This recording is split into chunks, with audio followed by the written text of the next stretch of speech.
Let's bring in Jack Brewer Foundation Chairman, former NFL defensive back Jack Brewer, and America First Policy Institute Chairman and former NFL wide receiver Frank Murphy. Guys, it's great to have you with us tonight as we look forward to the big game, obviously. I want to get your reaction, beginning with you, Jack, on Travis Kelce. He's was asked about what he thought about the president attending the big game. Here's what Travis said. Get your reaction on the other side. No matter who the president is, I know I'm excited because it's the biggest game of my life, and having the president there, it's the best country in the world, so it'd be pretty cool.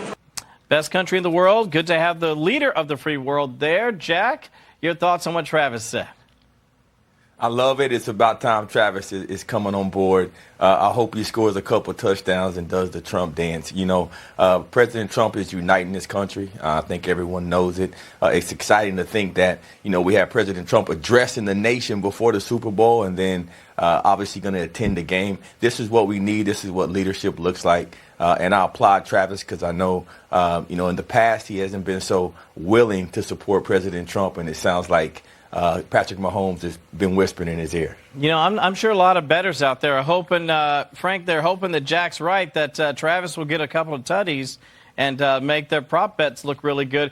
Your thoughts on the president attending the game and what the reaction has been like? It seems to me like it's pretty positive overall.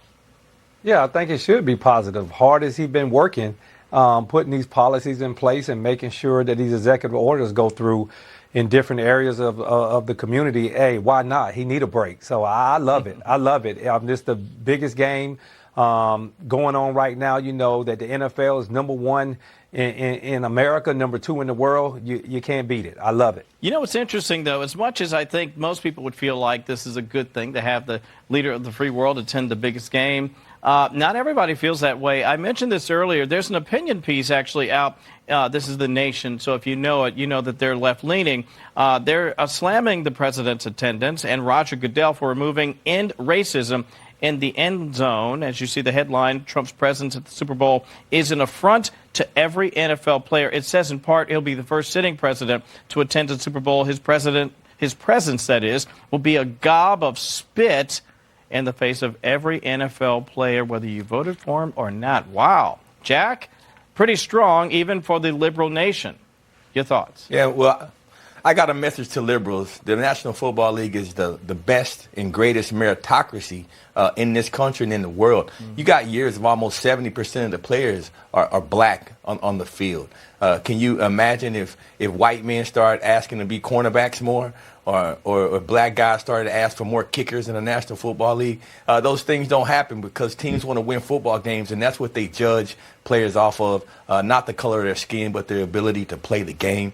And so, don't bring that garbage into the National Football League. Let's keep our sport pure, and let's keep our sport the greatest sport on earth because it brings people together and it brings this country together. And the Super Bowl will be the most watched event probably ever tomorrow. Frank, I think Jack nails it. It brings the country together. It's divisive in the minds of many Americans when you start interjecting politics and political viewpoints.